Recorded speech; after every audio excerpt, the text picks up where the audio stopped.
Assalamualaikum. Waalaikumsalam. Apa kabar nak? Alhamdulillah baik. Alhamdulillah baik. Muhammad Khalifah Sukron 11-1 Iya Bu. mencalonkan diri menjadi ketua OSIM OSIM. tahun ini, didampingi oleh Nancy Talita Shiva 11 II1. Oke. Sehat ya? Alhamdulillah. Tanya lagi nih ya, karena nikmat sehat tuh luar biasa ya Dana ya. Oke. Pertanyaan ibu langsung aja. Apa yang melatar belakangi kamu berdua sehingga dengan ibarat kata dengan PD-nya lah ya, ibu bilang mencalonkan diri sebagai ketua OSIM maupun wakil ketua OSIM. Apa yang memotivasi kamu nak? Mungkin dari saya dulu ya. Monggo silakan Sukron. Yang melatar belakangi saya untuk bisa mencalonkan diri sebagai calon ketua itu pertama saya ingin menambah pengalaman saya. Itu. Menambah pengalaman. Iya, karena dari pengalaman-pengalaman inilah saya belajar bahwasanya setiap yang kita lakukan itu baik ataupun buruknya pasti akan menjadi hikmah bagi kita sendiri untuk masa depan kita juga. Okay. Kemudian yang kedua, saya ingin menjadi seorang pemimpin yang bisa merangkul baik itu teman-teman, masyarakat ataupun keluarga kita sendiri. Seperti di sekolah ini menjadi ketua OSIM ini kita bisa merangkul teman-teman kita. Kita bisa menjadi jembatan jaringan antara guru dan juga teman-teman di sekolah. Inilah yang membuat saya ingin menjadi ketua OSIM di Mandua Kota Jambi. Nancy bisa nambahin nak? Kalau Nancy sendiri mungkin selain dari yang termotivasi karena pengalaman juga, terus Nancy juga lebih ingin melatih diri menjadi pemimpin itu bagaimana, dan ingin membantu mensukseskan kegiatan-kegiatan sekolah juga, ingin menjadi berguna di sekolah ini. Menjadi berguna. Oke, bukan yang sebagai siswa pasif ya nak ya, datang duduk diam dengar balik ya nak ya. Bosan Bu, flat kehidupan kita. Untuk nambah pengalaman juga. Benar. Luar biasa. Ibu tidak lepas pertanyaan ibu dari masalah kedisiplinan ya nak ya. Karena tidak mungkin seseorang itu berhasil kalau dia tidak disiplin, tidak punya aturan lah dalam dirinya sendiri, terutama apalagi ini lembaga madrasah, lembaga pendidikan tentunya memiliki aturan. Di misi kamu pada poin 3 ada menumbuhkan sikap kedisiplinan kepada siswa-siswi Mandua Kota Jambi. Nah, menumbuhkan ya, sementara memang di MAN ini sudah ada buku tata tertib. Coba kiat-kiat kamu nanti apa untuk menumbuhkan sikap kedisiplinan kepada teman-teman kamu nanti, gimana caranya, upaya kamu apa coba?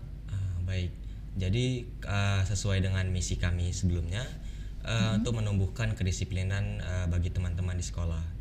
Kedisiplinan ini itu mencakup tidak hanya sebagai tata tertib, namun juga bagaimana tata cara kita dalam berperilaku, beradab kepada guru, dan itu juga mencakup seperti cara kita berpakaian, cara kita looks-nya kita bagaimana, terlihatnya bagaimana. Nah, itu kita lakukan dengan cara kita bisa melakukan sosialisasi, atau kita juga bisa melakukannya dengan cara kita mengingatkan kepada teman-teman kita. Teman itu memang suatu hubungan yang baik, orang yang mungkin memang salah satu orang yang kita sayangi gitu ya manusia. Namun juga teman-teman itu kita harus ingatin juga, karena teman itu merupakan pendukung, cerminan kita benar. Nah, cerminan kita bagaimana cara kita untuk mengingatkan mereka, bagaimana apapun yang mereka lakukan itu akan ada lepas dari tanggung jawab kita sebagai teman kita juga gitu Bu. Mungkin dari Nancy ada mau tambahin? Kalau untuk kiat-kiatnya mungkin sebelum mengingatkan, kami dulu yang menjadi contoh Bu untuk teman-teman, supaya teman-teman tuh merasa lebih, oh ini aja anak OSIM-nya langsung loh yang menyontohkan hal-hal yang baik sesuai dengan tata tertib. Kemudian baru setelah kami sendiri yang melakukan, kami yang akan mengingatkan dan mengajak secara gimana teman ngajak gitu, nah untuk ke arah yang mengikuti tata tertib dan kedisiplinan. Oke, jadi intinya pertama dari diri sendiri ya, dari Iya. diri sendiri, kemudian nanti kamu dalam lingkup terkecil organisasi kamu OSIM, kemudian mungkin teman sekelas. Nah, barulah bisa menyebar insyaallah ke seluruh siswa-siswi Mandua. Jika nanti kamu terpilih menjadi ketua dan wakil ketua, itu kan bakal jadi orang sibuk ya. Ya, benar Bu. Pakai banget nggak?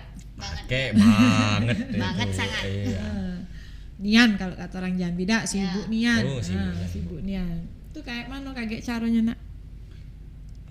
Baik, Lebih kepada pembagian waktu. pembagian waktu. Itu maksud ibu. Dalam pembagian waktu tentu kita sudah pasti menyumbangkan waktu kita. Walaupun kita memang sebagai pelajar itu kita harus belajar juga Bu. Karena tujuan utama kita sebagai Sekolah. pelajar ya kita bersekolah, kita belajar. Namun perlu diingat juga bahwa manusia itu kadang ya ada salahnya. Kadang setiap kita kegiatan ada masa di mana kita memang nggak bisa. Waktu kita untuk misalnya kita ada rapat OSIM misalnya, kita nggak bisa. Maka dari itulah gunanya organisasi, kita membutuhkan wakil, rekan-rekan yang lain. Maka dari teman-teman yang lain itu kita butuhkan juga dalam rapat, begitu Bu. Mungkin dari Ya, Nancy. untuk pembagian kegiatan ketika belajar, karena sebagai tanggung jawab sebagai siswa itu belajar, jadi mungkin tetap belajar, tapi belajar itu kan tidak hanya dari materi, tapi bisa juga melalui pengalaman, melalui kegiatan-kegiatan itu. Jadi tetap bisa membagikan mana yang prioritas, yang mana yang bisa didahulukan. Benar ya? Ya. Benar Bu. Mudah-mudahan.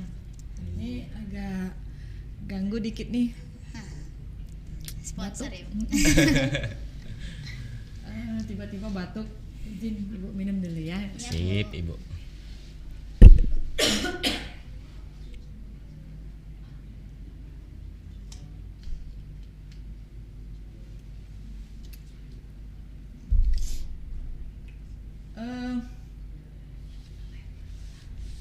Sepertinya ibu nggak terlalu banyak yang mau ditanyakan. Untuk masalah kedisiplinan tadi jawaban kamu seperti itu sudah ibu sudah bisa ibu terima. Sedikitlah yang melatar belakangi kamu untuk menjadi calon ketua maupun wakil ketua itu apa? Baik. Mungkin dari latar belakang organisasi atau memang kamunya yang merasa mampu. Coba apa yang latar belakangnya? Baik, untuk sebagai ketua ini memang saya sebelumnya sudah pernah mengikuti program calon ketua OSIM juga. Itu ketika saya MTS, alhamdulillah waktu itu terpilih, dan dari situ saya belajar bagaimana caranya saya mengkoordinasi teman-teman saya, bagaimana caranya saya belajar, bagaimana caranya saya untuk bisa membagi waktu, tenaga, pikiran saya di OSIM. Dan itu saya rasa harus saya lanjutkan lagi karena ini merupakan ilmu yang penting sekali. Sayang kalau saya nggak ngelanjutinnya ketika saya diman. Dan alhamdulillah ketika saya diman ternyata terpilih buat mencalonkan lagi sebagai ketua OSIM. Dan itu yang melatar belakangi saya untuk bisa mencalonkan sebagai ketua OSIM. Mungkin dari Nancy bisa nambahin. Kalau Nancy sendiri ketika SMP juga pernah mencalonkan diri sebagai wakil ketua OSIS-nya. Namun saat itu mungkin karena ya yang menang paslon lain, jadi Nancy menjadi bendahara. Tapi dari sana Nancy itu belajar ternyata organisasi itu kan suatu hal yang jarang bisa semua orang bisa lakukan. Jadi terdorong kalau untuk menjadi wakilnya itu karena merasa ada kemampuan untuk memimpin dan juga berorganisasi, sehingga ada keinginan kalau Nancy itu bisa menjadi wakil. Oke, artinya kamu berdua sudah sudah punya latar belakang organisasi yang luar biasa juga nak ya, sehingga kamu berani untuk mencalonkan diri menjadi ketua maupun wakil ketua. Oke Nanda Ibu, terlepas nanti terpilih atau tidaknya kamu, ya jika memang terpilih jadilah yang amanah sesuai dengan visi misi dan program kerjanya. Dan sekiranya nanti tidak terpilih, tetap kamu mendukung apapun program dari Yang terpilih. ketua Iya. dan wakil ketua terpilih nantinya, Iya. ya Nak ya. Itu aja. Terima kasih untuk wawancara kita hari ini. Mudah-mudahan nanti kita langsung berdemokrasi, pesta demokrasi Mandua Kota Jambi di tanggal 3 Oktober insyaallah. Terima kasih. Assalamualaikum warahmatullahi wabarakatuh. Waalaikumsalam warahmatullahi wabarakatuh.